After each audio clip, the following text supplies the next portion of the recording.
Olá, amigos e amigas ouvintes.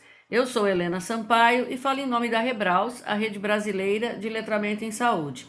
E hoje é o nosso segundo episódio, como prometido e como tendo sido dado um spoiler, é o nosso segundo episódio com a Regina Azevedo, onde nós estamos trabalhando o treinamento essencial. Como nós dissemos, o primeiro episódio nós focamos no atendimento e hoje a gente vai focar no treinamento. O perfil profissional da Regina, vocês já têm anotado na descrição do episódio e tanto na gravação também do episódio passado. Então, hoje nós vamos partir direto para uma conversa bem dinâmica com a nossa convidada. Tudo bom, Regina? Tudo bem, doutora. Estou aqui firme e forte, a postos, né, para servir e proteger. Opa, isso é bom.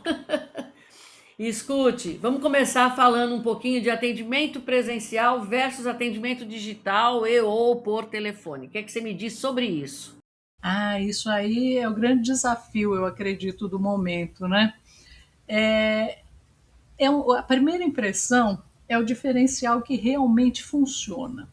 Quando você está diante de uma pessoa, a presença física permite capturar as nuances da comunicação, né? E quando você está presencialmente, esse é o momento do profissional brilhar, porque entra a postura, a linguagem não verbal, o dress code, né? A maneira como a pessoa se veste, a expressão facial, o tom de voz, a respiração. Você pode perceber se a pessoa é mais visual, mais auditiva ou mais sinestésica. A gente vai falar um pouquinho sobre isso daqui a pouco. E, conforme a gente falou no episódio anterior, o rapport só é possível na interação presencial. E na interação presencial você tem ainda outras vantagens, como por exemplo a ambientação. Você pode perceber a limpeza, o conforto físico, a estética, coisas que são muito importantes, né, na questão da saúde. Quando você passa para o atendimento por telefone, existem também alguns recursos, porque você perde todas essas vantagens que eu falei aí do atendimento presencial, mas você precisa tentar enquadrar umas outras para que possa, de fato, fazer um atendimento diferenciado. Então, por exemplo, uma padronização do tom de voz, que não significa que a voz seja monótona, mas eu digo sempre isso para as mulheres, principalmente aquelas que têm a voz muito aguda, né? Que elas não agudizem demais, que elas não tenham uma linguagem assim um pouco infantil, um ritmo um pouco infantil, um pouco dengoso, porque isso não passa uma forma, né, de profissionalismo, uma característica de profissionalismo, né? Então esse tom de voz ele tem que estar alinhado aos valores, à missão e à política da empresa. Por exemplo, se é uma empresa que vende dinamismo, né, rapidez, a pessoa não pode ser monótona, ela tem que ser ágil, inclusive na fala, né? Então esse tom de voz ele vai descrever ou vai representar a personalidade da marca. E você já deve ter sofrido alguns atendimentos em que a pessoa começa com certas intimidades, né? Te chama de fofa, chama o homem de cara, ô cara, né? Ou começa a abreviar o seu nome, o seu nem tanto, mas o meu que é Regina, Rê, a pessoa começa a chamar de Rê, né? Então, para isso, é necessário treinamento, certo? A pessoa tem que adaptar a sua natureza, ela não precisa mudar, mas ela tem que ajustar de acordo com a política da empresa, né? Já a comunicação escrita, ela vai requerer clareza, objetividade e empatia mesmo na escrita, né? Nos e-mails, durante os chats, nas redes sociais. Tudo isso tem que ser muito direto e conciso. A pessoa precisa evitar jargões e termos técnicos. No caso de vocês da saúde, muitas vezes eles serão utilizados porque fazem parte do dia a dia de vocês. Mas vocês do letramento principalmente, quando estiverem falando com um cliente, paciente, tem que tomar muito cuidado com isso para que a pessoa possa entender, né? A informação já tem que vir organizada, ela tem que ser objetiva, direto ao ponto, procurar, através do atendimento escrito, responder todas as perguntas com atenção, né? E aí é uma espécie de escuta ativa, né? Seria uma leitura ativa, de você perceber o que a pessoa realmente está querendo, não ficar desenvolvendo lá um protocolo assim já decorado, né, para tentar responder a pergunta. Tem que ter foco, tem que ter empatia, mesmo quando está por telefone ou quando está por escrito. Você tem que começar com uma saudação, e, acima de tudo, uma coisa que funciona muito é você validar a emoção do cliente, principalmente nos chats, né? Começar com algo dizendo: eu entendo a sua frustração, eu entendo a sua preocupação, eu sinto muito que isso tenha acontecido, porque o cliente ele procura esse acolhimento. Uma coisa muito importante também é usar linguagem positiva, evitar o não. Não sei o que o senhor está dizendo, nós não trabalhamos dessa maneira. É melhor dizer: eu entendo o que o senhor está dizendo, né? E nós trabalhamos da seguinte maneira. Você já oferece a sua visão, em vez de ficar negando aquilo que o cliente pede. Ainda na linguagem escrita, eu posso dizer que você deve personalizar a mensagem com o nome, sem apelido, abreviação, aquelas coisas. E sem intimidade. Começa no senhor, no senhora, que aí dá tudo certo. E como é que você deve usar essa comunicação escrita, né? Os e-mails para um melhor detalhamento e, inclusive, para o envio de documentos. Os chats e o WhatsApp para agilidade e concisão. Aí a pessoa tem que ser sintética. Redes sociais para afirmação da marca, e nós temos que adotar a chamada etiqueta, né? A etiqueta digital. Uma linguagem com tom apropriado, uma consistência relacionada ao tom de voz da marca, adaptação ao contexto e evitar as abreviações e gírias excessivas, aquelas letras maiúsculas, né, que parecem os gritos, excesso de exclamações, excesso de emojis, mas eu acho assim que um emojizinho de vez em quando fica simpático, principalmente se for relacionado à área de vocês, né?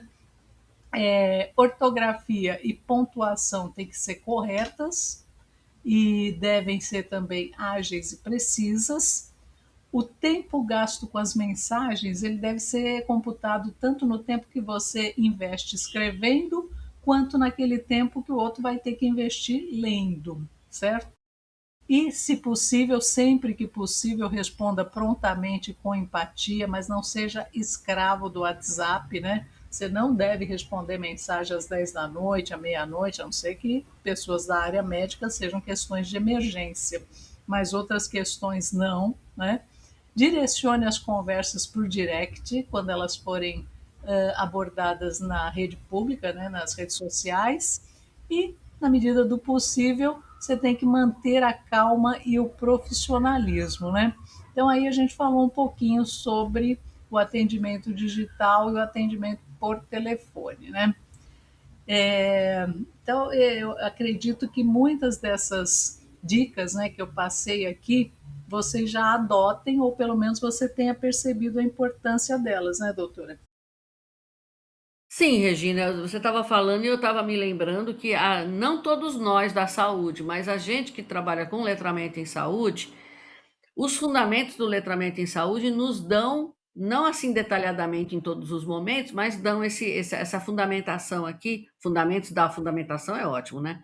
Mas eles dão para a gente essas dicas desse cuidado com o jargão, desse cuidado com a empatia, desse cuidado com o respeito, né?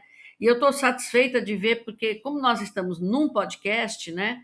A pessoa vai poder ouvir essas suas dicas aí o tempo todo para anotar e fazer a sua colinha, porque nossos ouvintes, necessariamente, nós somos um podcast direcionado ao letramento em saúde, como uma prestação de serviço da Rede Brasileira de Letramento em Saúde, para as pessoas que estão na saúde e estão interessadas em letramento.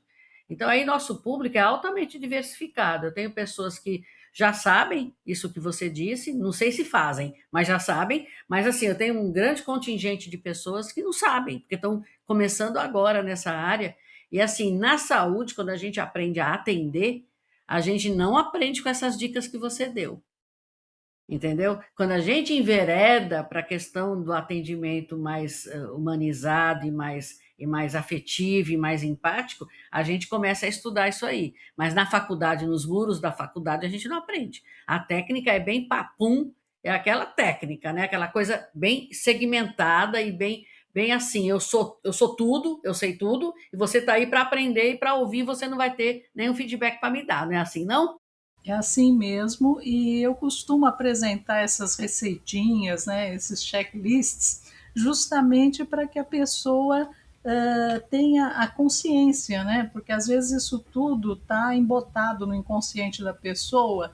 E uma coisa que eu costumo dizer para os meus alunos, eu procuro sempre oferecer a lista mais completa, né? A caixa de ferramentas mais variada. E a pessoa deveria testar, ela deveria experimentar, porque nem tudo vai caber, sabe, na personalidade da pessoa. Então é importante que ela teste cada uma dessas ações e veja, essa aqui serve para mim. Porque se ela automatizar umas 4 ou 5 dessas ações, pronto, o atendimento dela vai ficar maravilhoso. Isso, exatamente. Você estava falando e eu estava me lembrando, na hora que você estava dando o checklist, eu estava me lembrando aqui, a Amazon, ela faz muito bem isso aí que você disse, né? Eles começam dizendo que estão muito chateados porque você teve um resultado ruim, e eles tentam resolver de um jeito, por exemplo, eu lembro que eu comprei uma pasta de dente e vinha dizendo que eram duas embalagens daquele preço. Achei barato e comprei. Quando chegou, chegou uma. E aí eles me disseram que era só uma. E aí eu falei que não estava certo isso. Aí eles falaram, nós vamos devolver o dinheiro para a senhora pode manter a pasta aí. Não é legal? Quer dizer, eles entenderam minha reclamação, eles viram que era um defeito do site, que deu a impressão de que eram duas embalagens num preço único, e aí eles não, além de me devolver o dinheiro, eles mandaram eu ficar com a embalagem que eu recebi. Já tem outro que eu comprei um ingresso, fui cancelar o ingresso, fui revender para eles o ingresso, o camarada falou, não, porque não dá, porque houve má fé nessa venda e a gente descredenciou esse vendedor. Eu falei, sim, mas eu comprei enquanto estava valendo. É, mas não consegue. Eu falei, mas como é que eu posso fazer para vender? A senhora não está me entendendo. Ele levou o tom de voz. A senhora não está me entendendo. Eu estou dizendo que nós não vamos receber e a senhora não vai ter esse dinheiro de volta. Ou seja, é exatamente o oposto do que você me disse, né? É um atendimento péssimo. E daqui a pouco a gente vai falar sobre essa questão da automação, mas você mencionou essa empresa, a Amazon, e eu realmente, o primeiro e-book que eu publico, eu estava com algumas dificuldades e eu passei para eles as minhas dificuldades, consegui chegar ao canal, porque às vezes os caminhos também são muito tortuosos, né? E aí eu percebi que as respostas que vinham eram um pouco automatizadas, sabe? E aí eu peguei e falei: olha, você não está me entendendo, né? Minha solução é essa, minha questão é essa, eu estou no Brasil, expliquei toda a questão de conversão de moeda, tal. Aí eu acho que alguma pessoa, de fato, ser humano, me atendeu e falou: nossa, estou assim impressionado com a sua lucidez a respeito do procedimento todo. A senhora deu uma aula aqui de conversão de moeda, só que não é bem assim que funciona aqui. Eu falei, então, eu não preciso ter razão, eu quero que você me explique como funciona. E aí, nossa, eles explicaram maravilhosamente. Aí vem a pesquisa de satisfação, aí você dá nota boa, que é para continuar um atendimento bom, né? Mas a gente precisa insistir, porque às vezes você se conforma com aquela resposta automática e, né, porque até se é um ser humano que tá te atendendo, muitas vezes ele já tem lá os modelinhos prontos, né? Copia, cola e fala pronto, agora ela vai entender. Mas eu tinha entendido perfeitamente. Isso é importante também na sua resposta. Você tem que dizer, eu entendi o que você falou, mas não satisfaz aquilo que eu perguntei. Sabe? Porque senão fica essa briga do sujeito achar que você não entendeu o que ele falou. E você entendeu perfeitamente, só que não contemplou aquilo que você precisava, né?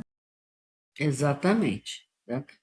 Regina, muito boa essa primeira parte sua aí que você falou. Eu acho que é muito bom para os nossos ouvintes essa questão das posturas, porque hoje em dia muita coisa está informal demais, né?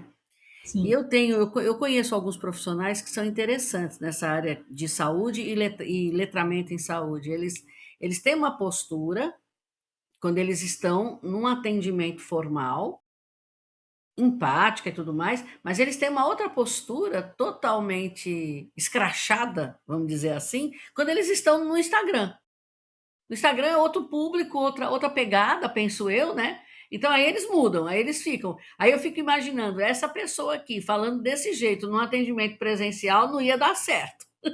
Não, tem que Exatamente. ainda ver isso, né? Você sabe que eu discuto muito também, eu sou muito fã, né, do Carl Jung, né, é o psicólogo assim que orienta muito o meu trabalho. E ele dizia que nós devemos criar o arquétipo da persona, aliás, que nós temos e devemos desenvolvê-lo, né?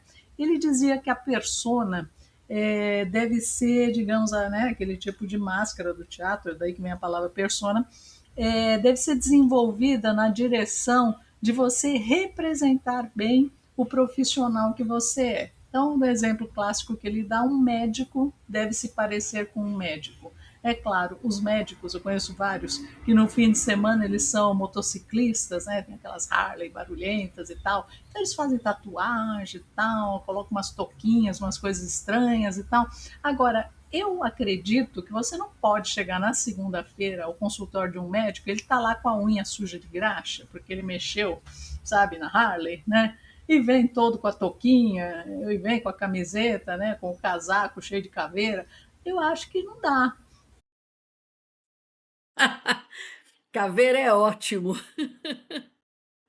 Esse exemplo da caveira é um caso muito natural, né? Você tem muitos médicos, muitos profissionais, assim, donos de empresas, né, que curtem essa coisa do motociclismo e adotam esse tipo de vestimenta, esse tipo de tatuagem.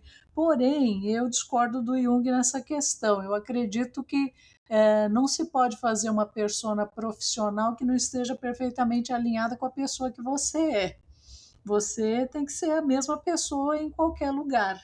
E em alguns momentos você vai ter que sacrificar, vamos dizer assim, suprimir, né, determinados aspectos da sua personalidade, porque eu concordo com a primeira parte, quando ele afirma que se espera de um médico que ele se pareça com um médico, da mesma maneira que você espera de um mecânico que ele se pareça com um mecânico, não é verdade?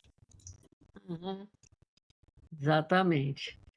Bom, e aí, Regina, atendimento exige planejamento? E se exige, de que tipo?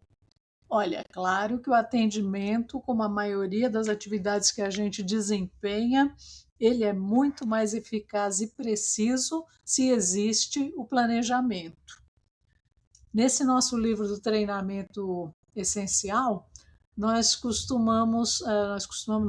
privilegiamos uns capítulos a questão da andragogia, que é aquela maneira como os adultos aprendem. E por que a questão da andragogia no treinamento? Porque, em geral, você vai treinar adultos, e esses adultos eles não podem ser considerados uma tábula rasa, eles já vêm com uma carga de experiência que precisa ser respeitada, embora muitas vezes aquilo que eles trazem como bagagem de experiência não vai ser adequada para o modelo daquela empresa, perdão, ou daquele hospital, daquela unidade de saúde. Então há que se respeitar as regras, mas não se pode apresentar ao adulto, né, um beabá como se ele fosse um novato ou uma criança. Então tem que se respeitar os princípios da andragogia, sobre os quais a gente fala um pouco lá no livro Treinamento Essencial. Então, esse autoconceito que a pessoa tem sobre si mesma a respeito de como ela atua profissionalmente, isso precisa, de fato, ser aproveitado, ele não pode ser desprezado. E, além disso, você tem que ver qual é a disposição e a motivação que o adulto tem para aprender. É claro que, se você está tratando de um jovem aprendiz, ele pode vir cair na sua mão realmente como uma tábula rasa, ele não tem nada ainda para oferecer nem para trocar. Então você vai lapidar essa pessoa, mas o adulto ele precisa ser realmente motivado a partir do que ele já traz como bagagem. Agora, é muito importante também que se respeite as 4 etapas do aprendizado, né? Porque o aprendizado ele começa a partir de um momento de incompetência inconsciente, que é quando você não sabe que não sabe. E aí eu pergunto para a doutora, sabe fazer acarajé? Eu Sabe, acho que eu não sei. Eu acho que eu não sei fazer acarajé. doutora estava feliz da vida, né? Doutora nutricionista, feliz da vida. E aí ela não tinha consciência ainda dessa incompetência dela. Não fazer acarajé era uma incompetência inconsciente. Agora tornou-se uma incompetência consciente. A doutora já sabe que não sabe fazer acarajé. E aí o que vai acontecer? Doutora é doutora, né? Pessoa inteligentíssima, vai pegar algumas receitas na internet, vai até contratar um chefe particular, uma baiana maravilhosa, e vai aprender a fazer o acarajé. E como é que a gente aprende, geralmente? A gente olha a receita, né? 2 punhadinhos disso, uma xícara daquilo, e vai o camarãozinho, e vai não sei o quê. Você vai seguindo a receita, e na primeira vez você faz e sai assim para o seu paladar um pouco menos salgado, um pouco menos apimentado. E aí o que você vai fazendo? Você vai adaptando e você se torna competente conscientemente, porque você segue o passo a passo e consegue fazer o seu acarajé. Mas você só vai de fato aprender quando você chegar no nível da consciência, da competência inconsciente, que significa o quê? Que você vai saber já quais são os ingredientes, vai pegar, em vez de botar uma xícara, você vai botar um punhado, né? As mães adoram falar, põe um bocadinho disso, punhadinho. Então, quando você realmente dominar, né, quando a sua competência se tornar inconsciente, você vai dominar tudo aquilo e vai fazer isso aí, né, tocando um bolero, né, balançando uma criança, fazendo tudo junto e misturado ao mesmo tempo.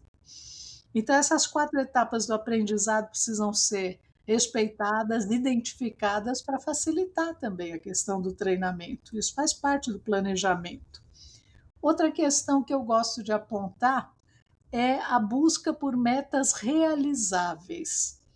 Não adianta você exigir demais de uma pessoa quando ela não tem ainda a formação, a competência, a habilidade para te entregar aquilo. Então, o bom gestor ele vai buscar as chamadas metas do modelo SMART, né? SMART é uma sigla, a maioria das pessoas conhecem. No Brasil foi adaptada para modelo Esperto, que eu acho até mais completa, mas como se fala muito em metas SMART, eu vou ficar mesmo com SMART aqui. O S é de specific, então você tem que ter uma meta específica, treinar uma pessoa para o atendimento por telefone, depois para o presencial, vice-versa. O M é de measurable, então você tem que fazer alguma coisa que seja mensurável.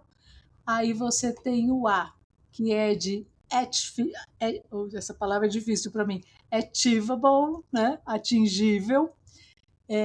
Tem que pensar em metas que realmente possam ser alcançadas. Aí o R é de relevant, metas que sejam de fato importantes. E o T é de time bound, tem que ser mensurável no tempo.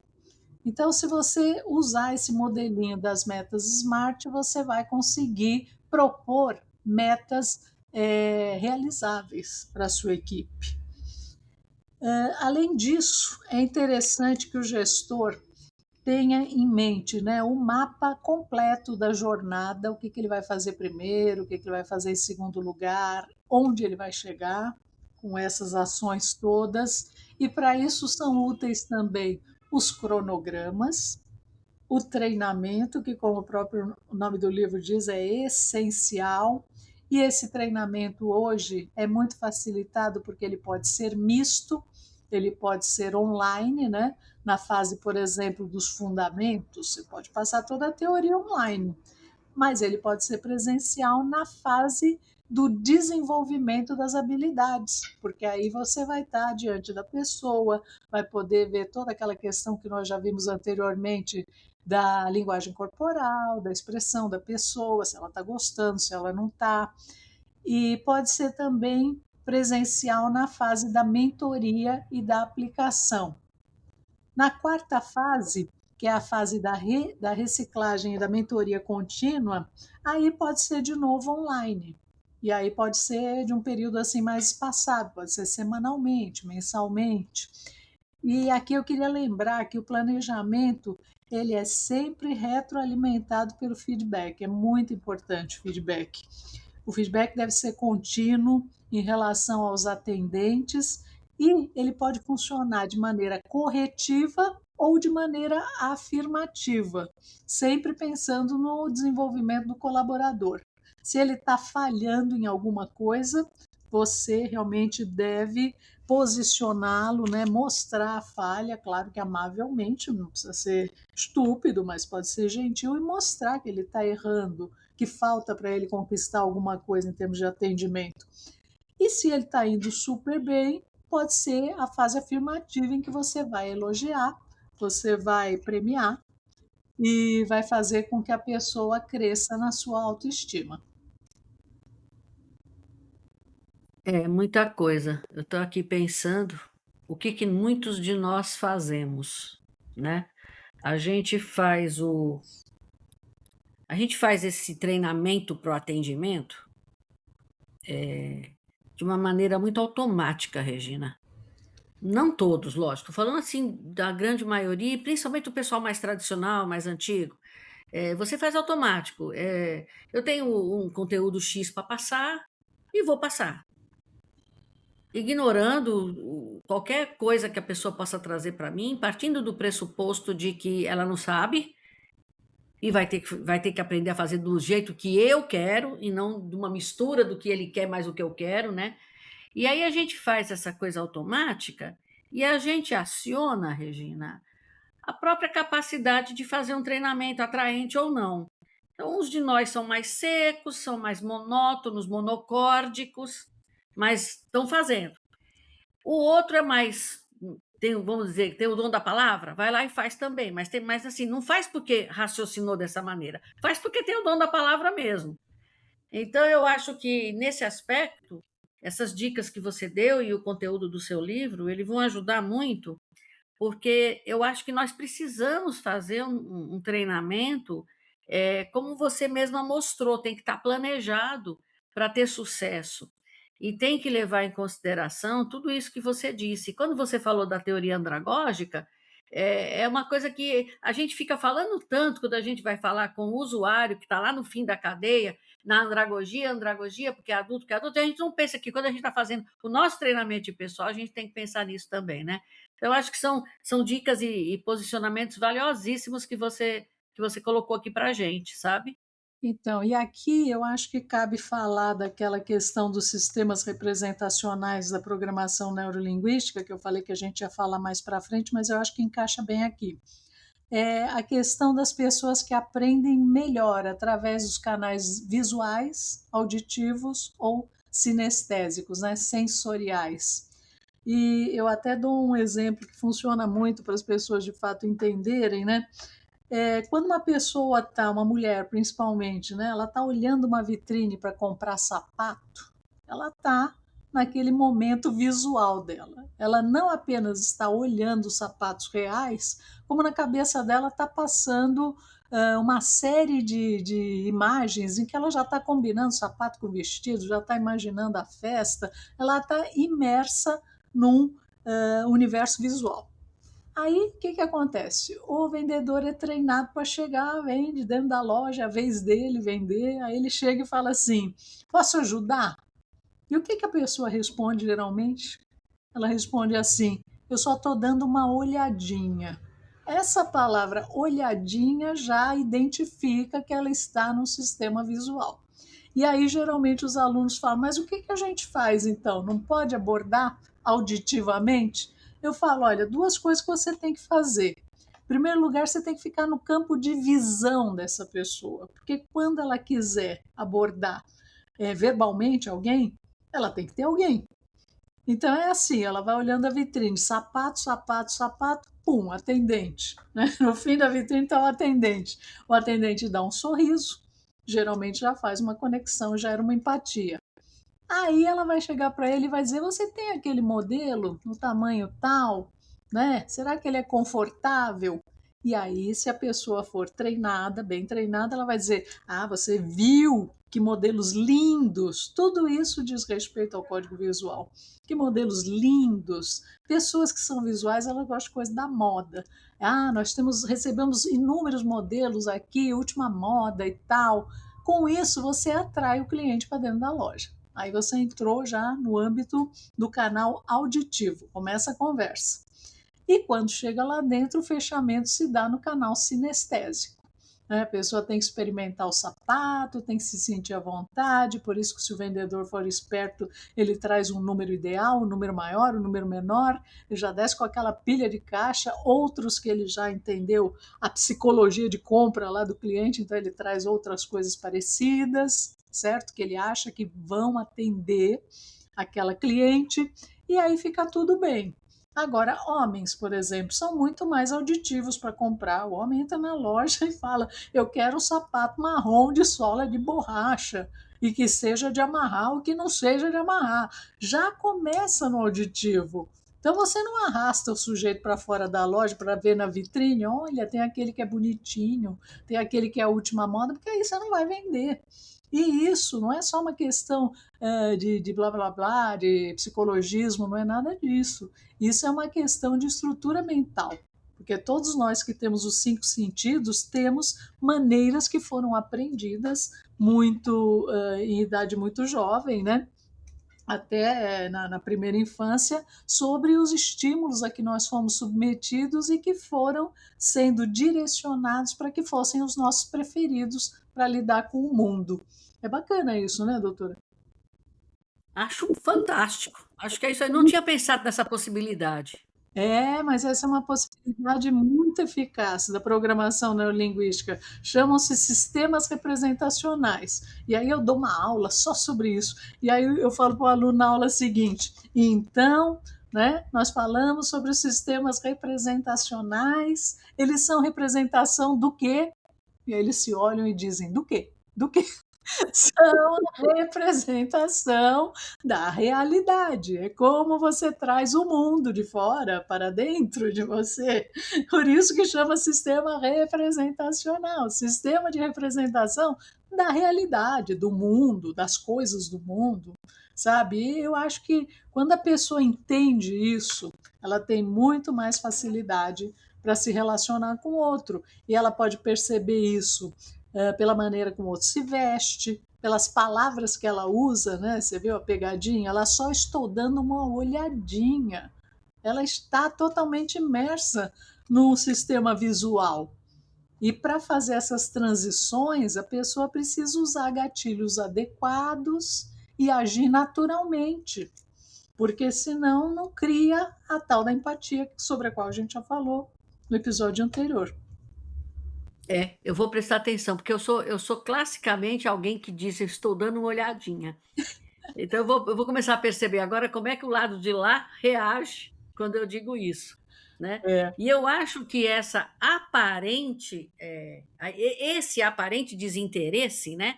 Que muitos vendedores vão se embora porque acham que você não vai comprar, né?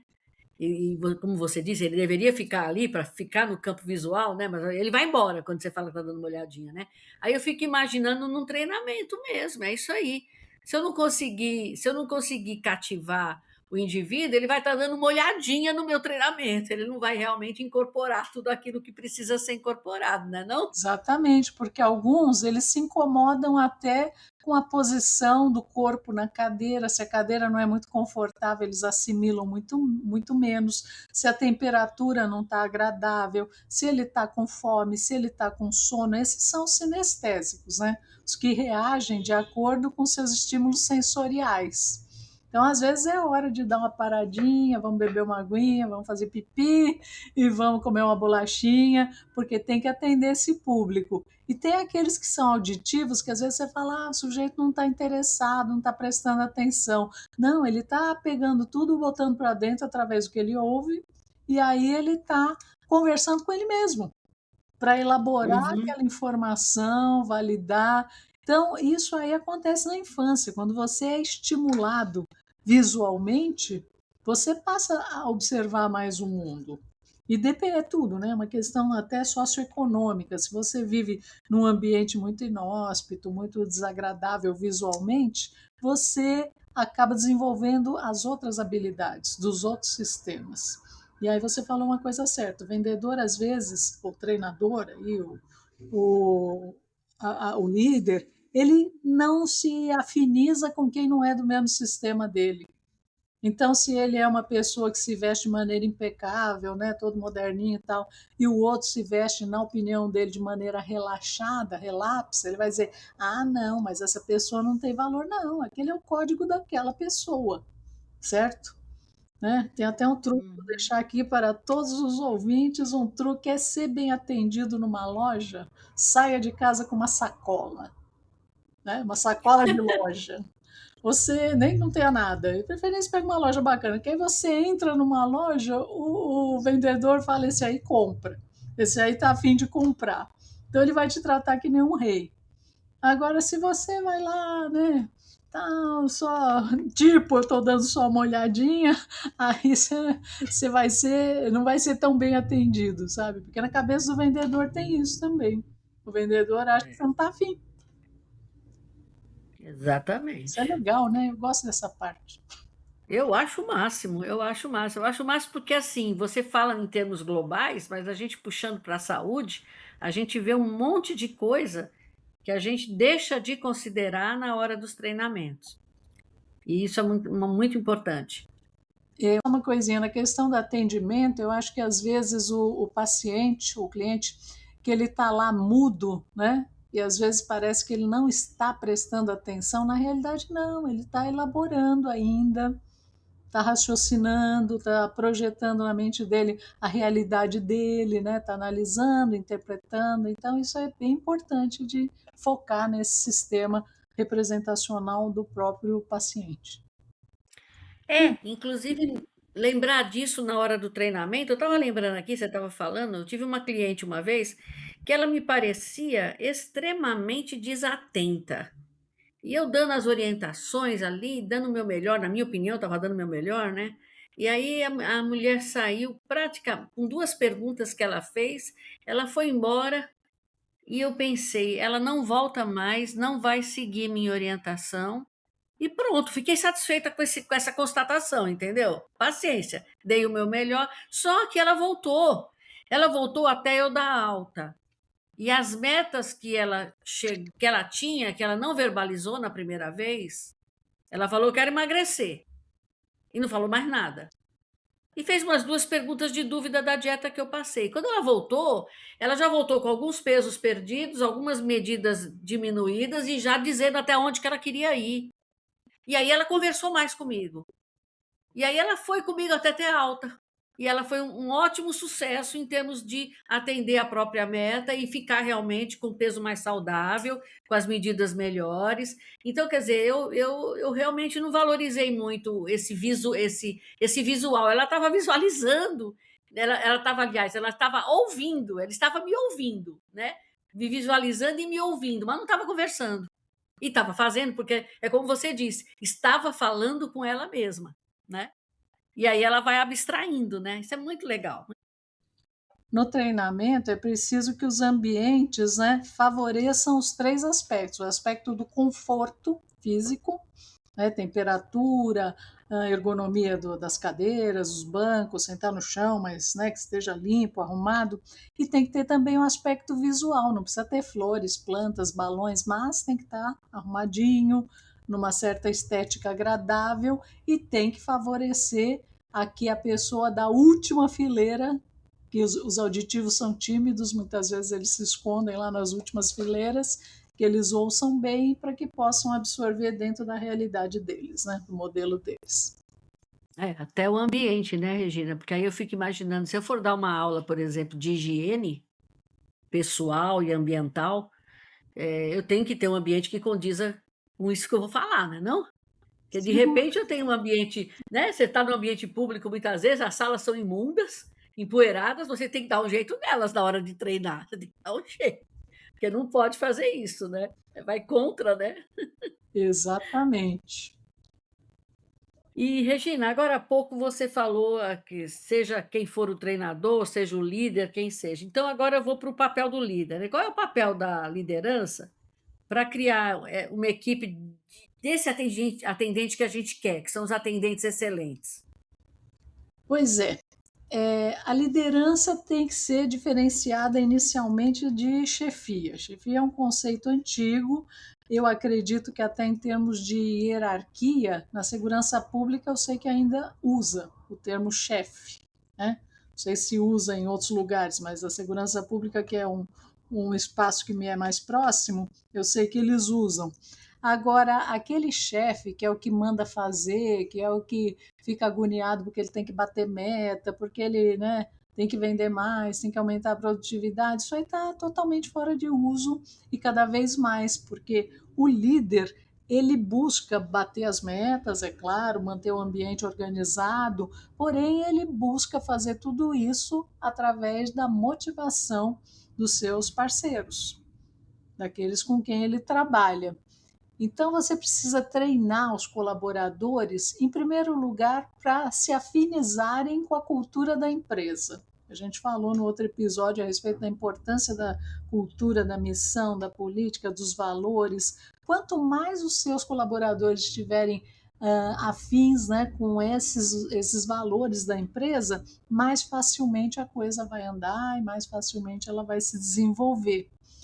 E desde as boas-vindas, você tem que pensar como é que você vai dar as boas-vindas para esses novos funcionários, para que eles possam se integrar de uma maneira agradável, né, de uma maneira coerente com a própria empresa e seus valores, que eles se sintam de fato acolhidos.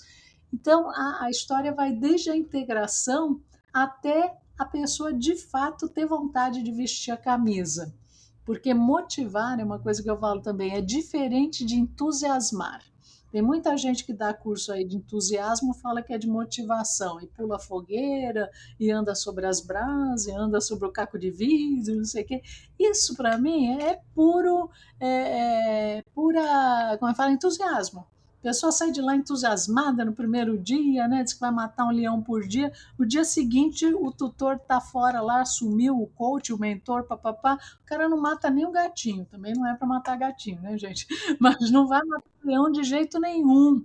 Porque aquilo foi só um entusiasmo momentâneo, né? Levanta, bate palma, sacode a poeira. Isso, para mim, não tem nada a ver com motivação. Primeiro, porque o processo de motivação ele é interior. Tem que existir automotivação para que possa haver o verdadeiro espírito de motivação da equipe. Cada um tem que se sentir automotivado. Então você tem que mostrar confiança, você tem que dar liberdade para a criatividade das pessoas e considerar a experiência, como a gente já viu na questão da andragogia, especialmente o papel do líder é capacitar. Uma das maiores dificuldades que eu vejo entre os meus alunos, que acho que eu já comentei, eles se formaram para ser engenheiros e a carreira, a evolução da carreira faz com que eles se tornem gestores. Acho que acontece também na saúde. A pessoa, Sim. né, é vocacionada para servir como enfermeiro, como médico, como nutricionista. Porém, se ela entra numa instituição, a evolução natural da carreira dela é que ela se torne gestora. A pessoa se torna um gestor de alguma área. E às vezes alguns ficam chateados, porque eles falam: eu gostava de mão na graxa, apertar parafuso, agora eu tenho que lidar com as pessoas. Então, essa capacitação contínua é da responsabilidade de um gestor e por isso ele também, um líder também tem que estar se capacitando a cada momento. Eu acompanho a sua carreira, né, doutora? Eu vejo que você está sempre se atualizando, sempre lendo, sempre fazendo coisas diferentes. E isso é super importante, porque o líder não pode exigir do outro alguma coisa que ele não faça para si mesmo, né, ou por si mesmo. E tem até uma história do Mahatma Gandhi, né? Que ficavam filas de pessoas querendo falar com ele. E uma mulher, quando conseguiu chegar a ele, falou: Mestre, por favor, diga para o meu filho não consumir açúcar. Aí ele falou: Ah, então vocês voltam a semana que vem. Ela pensou: Meu Deus, por que não fala logo isso? Aí voltou na semana seguinte, pegou fila tal. Aí chegou e ele olhou para o menino e falou: Menino, não consuma açúcar. Ela falou, mas mestre, eu estive aqui na semana passada, pedi isso para o senhor falou que era para voltar esta semana? Ele falou sim, porque na semana passada eu estava consumindo açúcar. Esse Ótimo. é o papel da liderança. O líder ele tem que ser exemplo também, ele tem que ser exemplar, ele tem que ter serenidade, ou ele tem que ter agilidade, ou ele tem que ter aquilo que diz respeito ao valor da empresa, né, aos valores. Então ele tem que ser inspiração, através da sua própria coerência, do olhar atento, do feedback para com os colaboradores, da resiliência, né? Ele tem que ter a capacidade de se recuperar diante das crises muito maior do que a dos seus próprios colaboradores, exatamente para ser exemplar, e tem que ter essa capacidade de alocar talentos. Onde eu vou colocar cada pessoa para que essa engrenagem funcione? E essa é uma das queixas dos meus meninos engenheiros. Eles falam, professor, eu não sei lidar com gente. Aí eu ofereço para eles uma série de ferramentas, né? Lido muito com arquétipos, perceba, a pessoa ela tem mais iniciativa, ela é mais criativa, então faz de conta que ela é o elemento fogo, então você tem que pôr para trabalhar com ela uma pessoa mais do bem, mais zen, que é a do ar, que o ar alimenta o fogo, mas se você pegar a terra e puser o ar, o que acontece? O vento varre a terra, vira uma confusão medonha. Então a gente vai usando de algumas estratégias para ensinar essas pessoas como elas podem montar equipes a partir de observar o perfil do profissional colaborador naquilo que ele tem de melhor como característica. Então, além de ser inspiração, oferecer o feedback, alocar talentos, ele tem que capacitar e aqui entra uma coisa importante. O líder, ele é a pessoa responsável por empoderar. Eu não gosto muito da palavra para dizer eu sou uma mulher empoderada, porque empoderado é aquele que recebeu um poder. Eu acredito que a mulher ela tem que ser poderosa. No caso da gestão, o líder ele é poderoso porque ele conquistou um poder e depois ele tem que saber distribuir pequenos poderes às pessoas. Então ele é responsável por dar poder. Ele é responsável por empoderar. E isso é muito importante para o líder, porque nem todo mundo tem a natureza de conquistar poder. Alguns precisam receber um pouco de poder. Então, quando você diz para uma pessoa, um atendente, você pode resolver até aqui, a partir daqui você chama não sei quem, você já empoderou um pouquinho a pessoa. Se ela tiver tendência a ter poder, a ser uma pessoa de poder, poderosa, ela vai se desenvolver naquela direção. Mas todo mundo precisa ter uma pequena dose de poder. Como é que isso funciona na saúde? Eu não trabalho como gestora formal, mas eu sou uma gestora dos meus alunos, Sim, porque eu tenho que organizar iniciação científica, mestrado, doutorado e prazos. Prazos é o que me mata mais, né? Produção de qualidade versus prazo, é terrível para mim. Mas para nós não funciona.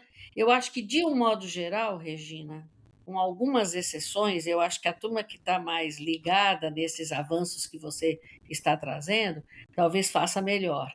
Mas, de um modo geral, a gente treina igual. É difícil você treinar e começar a tentar valorizar e distribuir poder e tentar valorizar o que, que aquele indivíduo em particular tem de melhor e fazer ele desenvolver aquilo. A capacitação vai como um todo. Por exemplo, nós fizemos uma capacitação aqui de 40 profissionais de saúde para nos auxiliar no engajamento do público na atenção básica, para que esse público concordasse em participar da nossa pesquisa. Então, para a gente fazer isso, a gente capacitou 40 profissionais de saúde, entre médicos e enfermeiros, que eram os dois profissionais que tinham nas instituições que nós estávamos. E aí, nós não paramos para avaliar quem que poderia fazer melhor isso aí, em que pedaço que ele poderia ser melhor aproveitado, em que outro pedaço que não adiantaria. Então, a gente fez uma capacitação nivelada.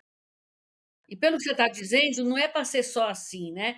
Na hora que você está fazendo nivelado de conteúdo, tudo bem, mas você tem que saber fazer as distribuições para alocar onde for necessário, né? E como for necessário, né? Eu acredito que no nível do treinamento de capacitação, aí você tem que fornecer um empoderamento para toda aquela classe, entendeu? Por exemplo, vamos empoderar os enfermeiros para ver até onde eles podem agir nesse programa. Vamos empoderar os médicos para ver até onde eles podem agir. Isso também faz parte do empoderamento, não particularmente alocando talento, porque aí é claro, você precisaria ter um convívio muito mais próximo, muito mais diário, né, com essas pessoas. Porém, essa questão da pessoa sair de um treinamento com um pequeno poder, isso é muito bom. Então, um atendente, vamos voltar aí à lojinha de sapato, né? Que ele sabe que ele pode se responsabilizar por uma troca, porque ele conhece toda a regra, todo o protocolo da troca. Então, até a troca você não precisa chamar ninguém. A pessoa chegou com o sapatinho, é para trocar, é para devolver o dinheiro, é para dar um vale, tudo isso você sabe resolver. A pessoa já se sente poderosa, ela já não se sente tão, né? Eu calço pessoas, né?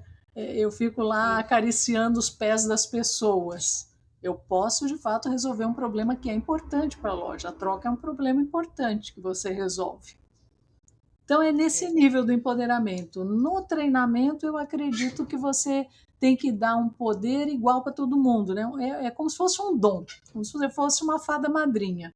Eu vou dar para você agora esse dom.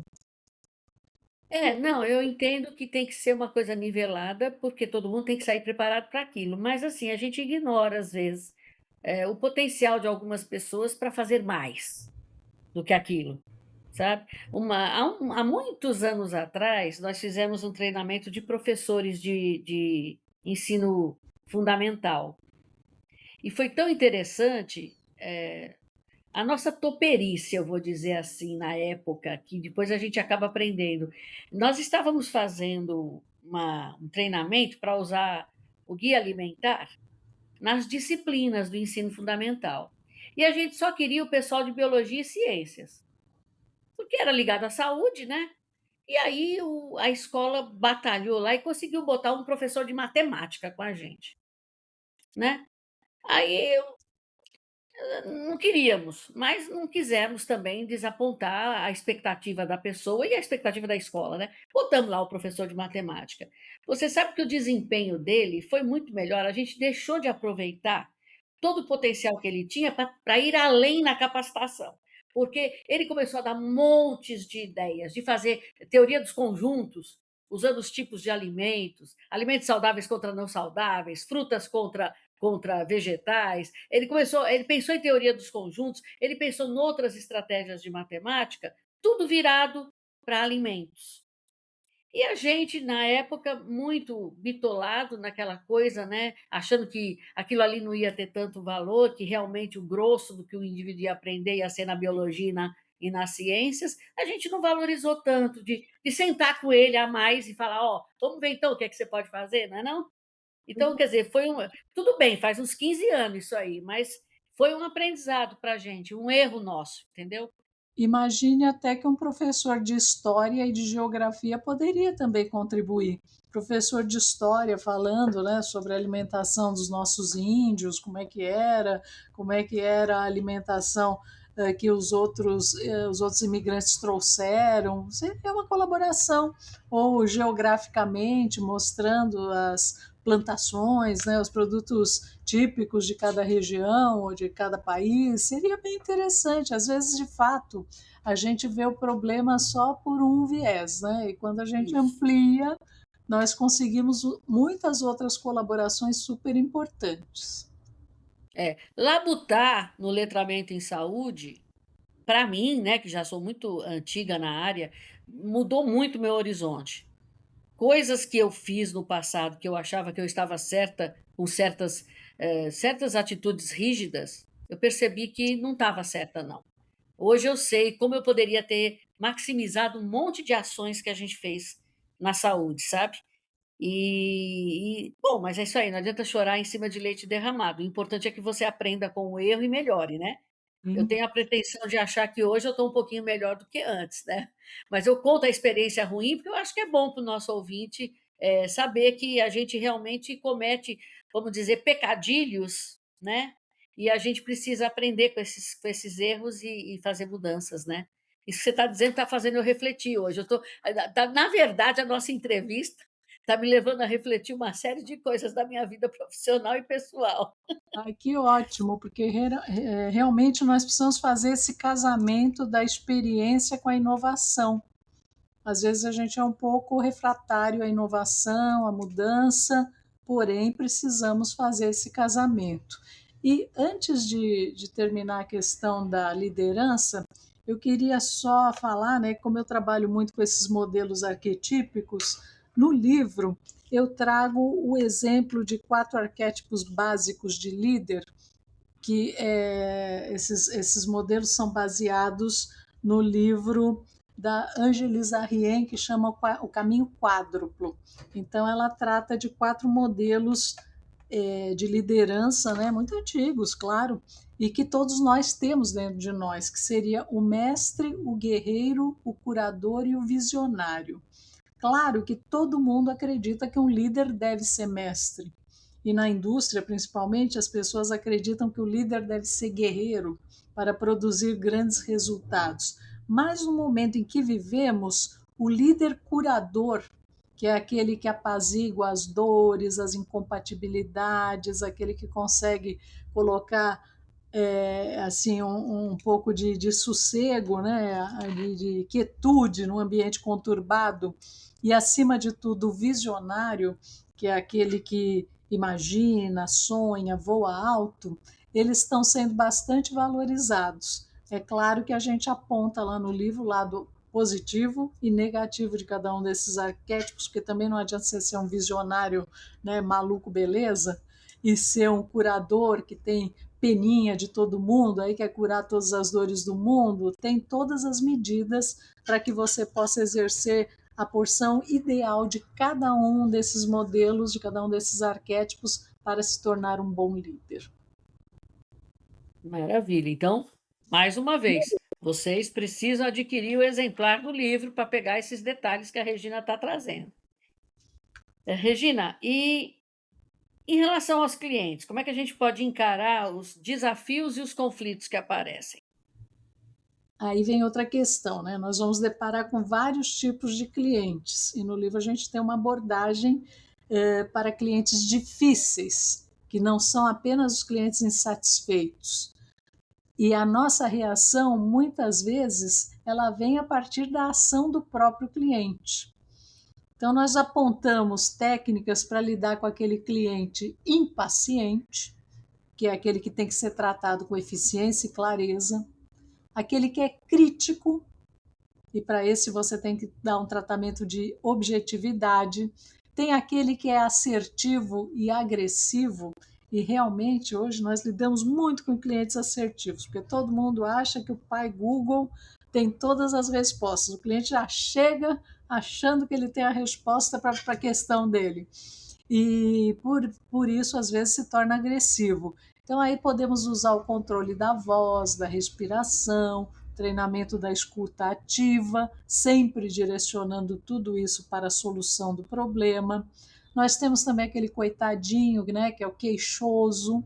Muitas vezes ele vem só, passa na loja só para reclamar, porque é uma pessoa solitária. A gente sabe que isso existe. Nossa, se vê muito isso no consultório, eu acredito, né? Porque eu, como paciente, percebo na sala de espera, falar, ai, ai, ai, esse é do tipo queixoso, né? Então, aí, esses necessitam de muita empatia, porém com soluções concretas. Temos, então, aquele modelo do bem informado, que ele precisa ter a sua informação validada e precisa ser apontado para ele o que de real solução é possível alcançar. Não adianta só dizer, você tem razão, isso é assim mesmo, mas tem que fazer de uma maneira que ele chegue a algum lugar. Hoje nós temos quase uma disciplina no marketing que é chamada quebra de objeções. Então as pessoas fazem um monte de, né, levantam um monte de problemas e eles falam, para essa faça assim, para aquela faça assado. E é bom que a gente aprenda algumas delas, que a gente introjete algumas delas, são inúmeras. Agora, se você pegar a estrutura de algumas delas e realmente introjetar, não é decorar, é raciocinar como aquilo funciona e colocar para dentro de você, dentro da sua verdade, você vai sair muito melhor. Agora, a parte fundamental é você prevenir os conflitos, né? Então, ações pautadas na clareza, na gestão das expectativas, nos processos bem definidos, antecipar problemas através de ações positivas, feedback é muito bom, capacitação das equipes, isso tudo funciona bem. E tem também a parte da recuperação de clientes, que seria o pedido de desculpas, a investigação da causa raiz, busca de soluções ágeis e justas, o acompanhamento até a satisfação do cliente ou a solução do problema, às vezes oferecer um mimo que funciona bem, desde que não pareça que você está querendo comprar ou puxar o saco do cliente, mas algo que pareça natural. E aí, então, o colaborador se torna um agente da fidelização, né? Ele se torna um embaixador da marca e fideliza o cliente através da solução de problemas. Por isso, o treinamento tem que ser contínuo, porque os problemas eles vão se manifestando de maneira criativa, né? Um dia uma coisa, outro dia outra coisa, e você tem que ir buscando solução para cada um deles e padronização dessas soluções na medida do possível. É. Na saúde a gente não faz muito, né? A gente vê lojas importantes e grandes estruturas, a gente até já comentou a Amazon aqui, a gente vê que o pessoal faz alguma coisa para ser simpático com você e você sair satisfeito, né? Sim. Mas a gente na saúde vem um indivíduo que tem, às vezes o mesmo indivíduo tem essas características todas que você diz. Ele consegue reunir todas. E aí ele é poliqueixoso, ele é agressivo, ele acha que sabe tudo, acha que foi pessimamente atendido. E o que a gente poderia fazer? Poderia encontrar uma alternativa, né, Regina, para ele ficar mais satisfeito? Sei lá, dar um bônus de chegar 15 minutos mais cedo e ser atendido na próxima vez, alguma coisa que gerasse valor para ele, né? Para ele não achar que ele está sendo abandonado, né? E isso é muito comum em pacientes de convênios e pacientes do SUS, que eles se sentem sempre muito mal atendidos. E, assim, na verdade, existe uma contingência que obriga o atendimento a ser muito rápido, né? São muitas pessoas por dia para atender, mas sei lá, nós tínhamos que pensar, como você disse, tem que pensar em alternativas durante esse processo de treinamento continuado, em cima das experiências que os treinandos trazem, coisas, né, que poderiam ser feitas para minimizar um pouco, Você né? vê, por exemplo, nos laboratórios, né, de análises clínicas, eu como usuária, antes eu tinha um plano que era nacional, mais caro, então realmente quando a gente ia fazer o temido exame de sangue, esses laboratórios que nem eram assim os top de linha, eram laboratórios medianos.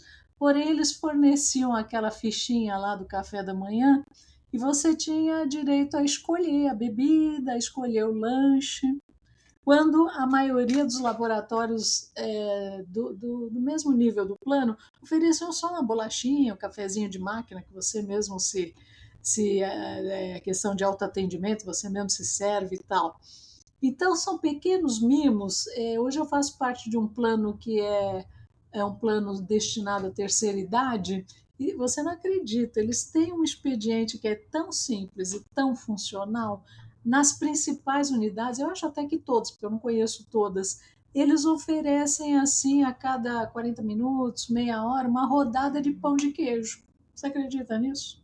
Oh, coisa maravilhosa. Eles proporcionam uma felicidade e hoje eles já conseguiram melhorar, porque antes eles vinham, ficavam num canto e as pessoas faziam uma fila, né? Porque você estava lá esperando a ser atendido, aí fazia aquela fila, uns ficavam meio chateados, porque aí tinha que abandonar a fila para ser atendido, uma coisa estranha, né? Como o idoso às vezes parece criança.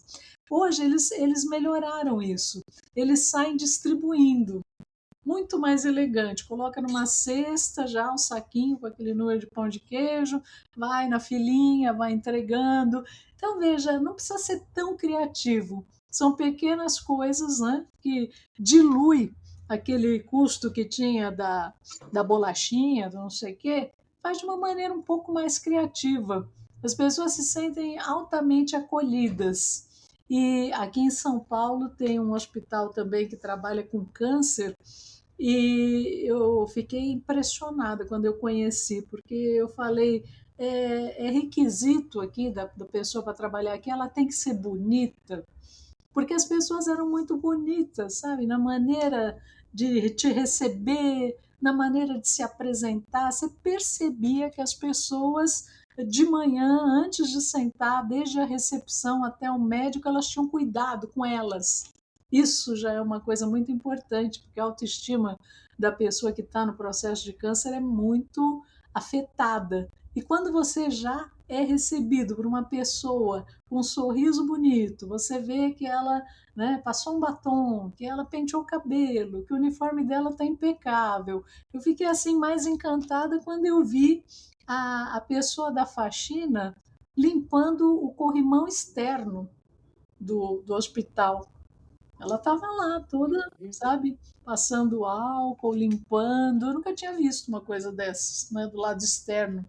Eu acho que talvez até seja praxe, mas impressionou tanto a mim, né, que usava a unidade para fazer meus exames. Eu falei, gente, então às vezes a coisa é muito simples, sabe? Às vezes a coisa é muito simples para você motivar uma pessoa. Não precisa inventar a roda, é só prestar atenção.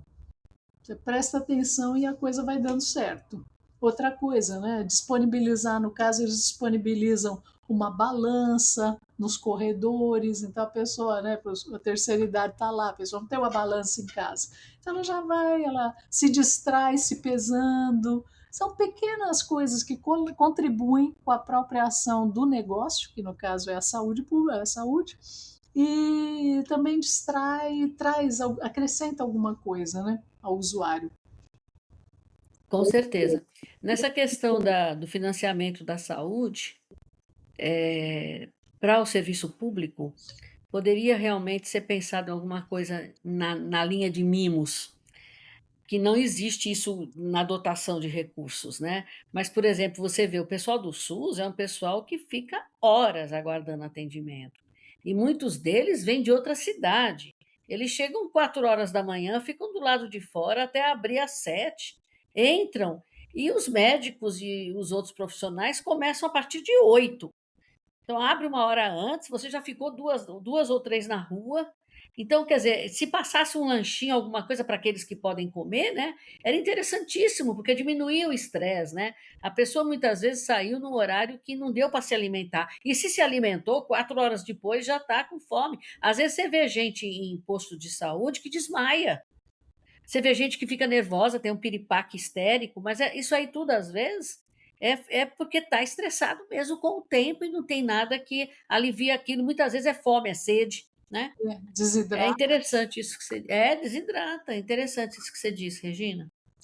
Regina, Na época da Covid, que tinha aquela vacinação, né, para os 80 a mais, depois diminuía para os 60 a mais, nós frequentávamos um posto de saúde que era ao lado da casa da minha mãe. A desatenção era tanta que não havia cadeira, claro, para todo mundo, não havia assento, e a pessoa não conseguia nem encostar na parede, a parede era imunda, imunda. Então, não havia assim um lugar coberto, às vezes quando o sol começava a incomodar, não havia um lugar coberto para acomodar essas pessoas. Tudo isso faz parte da gestão, sabe? Quanto pode custar uma lata de tinta para passar pelo menos naquela parede que se sabe que a fila vai se avolumar para lá e vai ou lavar a parede, não sei como é que poderia ser feito, mas alguma coisa precisaria ser feito. E outra coisa, cai o sistema, nós não temos nenhuma opção. Tem que ter uma opção, vamos pegar uma planilha, vamos preencher alguma coisa, né? E se cai aqui, como acontece, cai uma tempestade, cai um poste, você vai ficar 2 dias sem poder atender? São ações que todo líder precisa, né, pensar. Pensar faz parte da liderança também e do treinamento. É, e é cômodo, né? Essa coisa da escravização da tecnologia, o pessoal não tem muita vergonha de dizer, não posso atender agora que o sistema caiu, volta amanhã. Ora, volta amanhã. O indivíduo já saiu de casa 2, 3 horas antes. Como que volta amanhã? Tem que ter uma solução, né? Tem que ter. Regina, e pensando em métrica agora, é possível medir resultados? Porque isso aí eu acho que é importante no treinamento, né? O indivíduo recuperar isso. É possível medir os resultados do atendimento, criando uma escala de valores que permitam essa melhoria contínua? Sim, a gente lá apresenta algumas métricas, né, desde as mais simples até algumas um pouco mais sofisticadas. A gente não apresenta nada de muito sofisticado, que requeira muita estatística, porque nem é muito a nossa área, né? Mas aquilo que de fato funciona, nós teríamos o seguinte: o TMA, que é o tempo médio de atendimento, isso aí todo mundo consegue calcular. Tem o FCR, que é o First Contact Resolution, que busca resolver os problemas na primeira vez. Então, essa é uma métrica de problemas resolvidos na primeira vez. Então, por exemplo, se você tem 100 contatos, né? E consegue resolver 90, tem um índice lá que você multiplica e te dá a proporção exata de quanto você teve de sucesso nisso. Tem as contas lá, não adianta falar por rádio que ninguém vai entender, melhor comparar, mas é só procurar FCR, as pessoas encontram. Tem o CSAT, que é o Customer Satisfaction Score, que diz respeito só a pessoa ser muito satisfeito, satisfeito, neutro, insatisfeito ou muito insatisfeito. Que eu também acho que sempre é uma métrica boa de 1 a 5, não precisa de 1 a 10, de 1 a 100, porque fica mais difícil de você contabilizar depois, né? E tem o NPS, que é o Net Promoter Score, que vai, esse sim, de uma escala de 1 a 10, sendo que o número de pessoas que votam entre 9 e 10 são considerados os promotores da marca, 7 a 8 são considerados neutros, e olha o perigo, de 0 a 6 são considerados os detratores da marca. E aí você tem que fazer a seguinte continha: você pega o total de detratores menos o total de promotores, e se isso der acima de 0, já está bom, e acima de 5 está excelente. Porque realmente hoje em dia, com as redes sociais, qualquer marca e qualquer atendimento e qualquer produto, ele pode ser detonado assim rapidamente, porque é muito fácil a divulgação, e o testemunhal ele tem um valor, um peso assim extremo, tem um peso extremo. Basta você investir um monte numa marca e alguém falar, não, isso aqui não presta, isso aqui descolou, isso aqui não deu certo, já começa aquele nível, né, do ruído, da fofoca, e pode de fato derrubar uma marca. Hum. Eu lembro que aconteceu isso com uma marca de chocolate. Sim. Eles disseram que encontraram um bicho dentro e ficou, olha, demorou para recuperar, viu? Demora para recuperar. E veja como eles fazem isso com os profissionais também. Às vezes é até uma pessoa que você falou que é o poliqueixoso, junta com ser especialista, né? É o pacote completo da pessoa toda torta, do paciente, cliente ruim. E aí ele chega lá e ele tá de mau humor, ele pega e fala que ele foi mal atendido, que a pessoa é insensível, que a pessoa não tem paciência e tal. E isso de fato derruba hoje qualquer profissional, muito difícil lidar com isso. A gente no campo da saúde encontra muito esse que você falou, eles botam as carinhas, né, de satisfeito, a muito e a nada satisfeito, né, e de muito satisfeito, que são as carinhas o aborrecido, né, e o super feliz com o coraçãozinho no olho, né? Isso fica fácil. Acontece muito isso quando eu ligo, quando eu tento fazer atendimento, marcação de consulta online, que aí a pessoa vai, resolve, e aí age. Tem os locais que você demora tanto para conseguir botar seus documentos, que eles querem as fotos do documento e não sei o quê, e bota banca, que aí o documento não chegou muito visível, não sei o quê. Aí você não sai muito satisfeito, não. Mas tem uns que são tão ágeis que você acaba dando a carinha com o coraçãozinho mesmo, porque eles conseguem resolver o problema, uma alta capacidade de marcação de consulta, de agendamento. Você começa a dizer que você tá horário não dá porque você está aqui, tá horário não dá, a pessoa já consegue resolver um horário que você possa. Aí é maravilhoso isso. Aí você tem que realmente dizer que valeu a pena, né? As pessoas precisam se habituar a responder pesquisa de satisfação, porque isso muda o jogo. Pronto, é isso que eu ia dizer agora. Eu sempre respondo, porque eu acho que a pessoa tira aquilo, como você disse. Se você vai fazer um treinamento de pessoal depois e você tem esses registros, é outra coisa. Você já sabe qual é o caminho das pedras para você percorrer, para conseguir fazer realmente uma aceitação do que você se propõe, né? Exatamente. Regina, estou indo para o nosso final. Sim. E eu vou me reportar novamente ao teu livro. Que recursos no livro você tem para quem não é especialista em ministrar treinamento? Que aí pega muitos de nós que não somos gestores. Olha, com a minha experiência de jornalista, eu busquei criar o livro através de uma linguagem fácil, acessível, e eu apresento ao final de cada capítulo checklists, estudos de caso e dicas.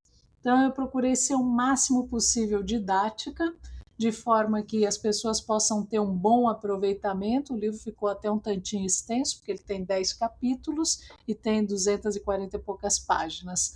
Porém, eu busquei consolidar toda a teoria apresentada de uma maneira bem fácil, né, uma linguagem bem tranquila, e oferecer no final esses recursos para que não apenas a empresa, né, que está se submetendo ao treinamento, mas também o próprio profissional, mesmo que ele não esteja recebendo um treinamento da empresa dele, eu acho que o livro ele é autoexplicativo e uma pessoa por si ela pode de fato melhorar muito e crescer bastante no seu atendimento a partir disso, porque ela pode até ela mesma ver lá no checklist o que está faltando para ela melhorar, ela pode observar através dos estudos de caso quais foram as soluções encontradas para aquilo, e as dicas também são interessantes para que a pessoa vá testando e assimilando aquelas que de fato dizem respeito à natureza delas.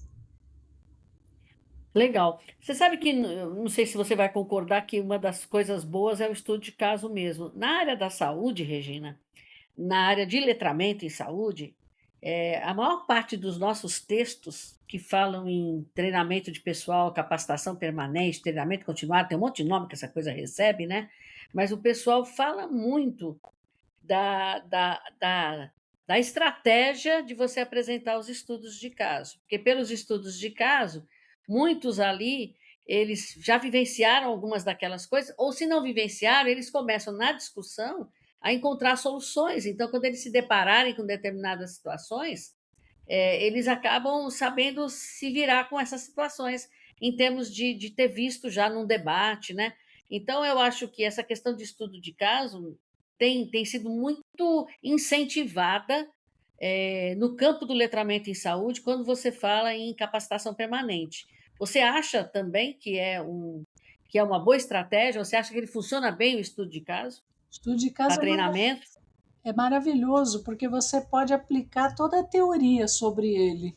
E, de fato, jogando a teoria sobre o estudo de caso, você vai perceber ali o que faltou, quais foram as falhas, que soluções poderiam ter sido adotadas em relação a isso. Eu tenho usado bastante na engenharia, né? Por exemplo, agora estou dando uma disciplina sobre confiabilidade humana, então eu peço que eles peguem um estudo de caso de um acidente, uma tragédia qualquer, E aí eles vão aplicando tudo que a gente mostra aula a aula, né?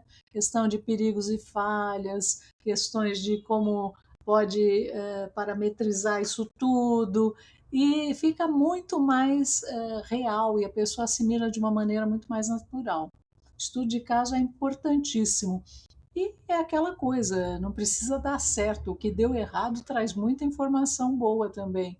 E suscita muita observação para que você possa encontrar soluções que são até preventivas, porque essas coisas podem acontecer novamente, né? E aí você já tem outras soluções. É isso aí. Amei, amei. Regina, tem alguma coisa ainda que eu não perguntei que você gostaria de acrescentar? Ou tá tudo ok? Como é que tá? Olha, eu quero agradecer muito a oportunidade, né, de falar sobre esse trabalho, porque de fato eu estou muito feliz, né, de ter publicado esse livro e acredito que de fato ele possa ser uma boa contribuição na questão da saúde para as pessoas que de fato estão sempre trabalhando o treinamento, o crescimento das pessoas, delas próprias e dos demais através do treinamento. Eu fico muito feliz com a oportunidade. Acho que talvez tenha falado um pouco demais, mas é que tinha tanto conteúdo que a gente tentou exemplificar o máximo possível.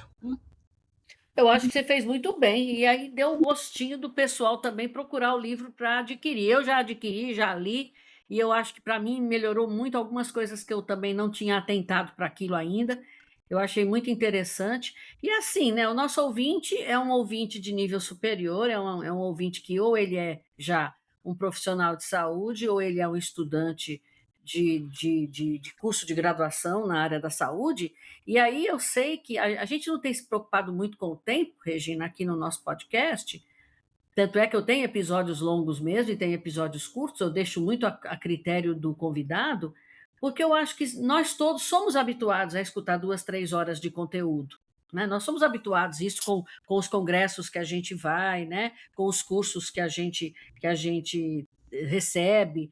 Então, até com atividades online que a gente se matricula, né? Então, eu acredito que acaba que não é muito excessivo, não, e assim, a vantagem do podcast é que o indivíduo suspende, para e volta quando tiver tempo e continua, né, não? É isso aí, pode fazer aqui em capítulos. Em capítulos, exatamente. Aliás, hoje em dia, essa estratégia do Spotify é interessante porque ele faz a divisão, né, dos tópicos. Sim, É automática, né? E aí a pessoa também já sabe em que pedaço que interessa mais que ela pode voltar. Pois, Regina, eu quero agradecer demais, tá? Você ter ficado com a gente nesses 2 episódios, tá? Estamos à disposição quando quiser jogar mais alguma coisa aqui para nós na área da saúde, para a gente repensar um pouco e a gente sair da caixinha da saúde e ter uma visão mais ampliada de mundo. Nós estamos à disposição para você vir.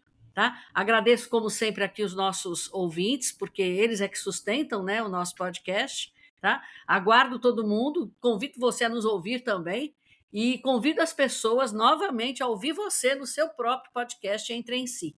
Obrigadão, Regina. muito obrigada pela oportunidade, agradeço pelo tempo de vocês e até uma próxima oportunidade.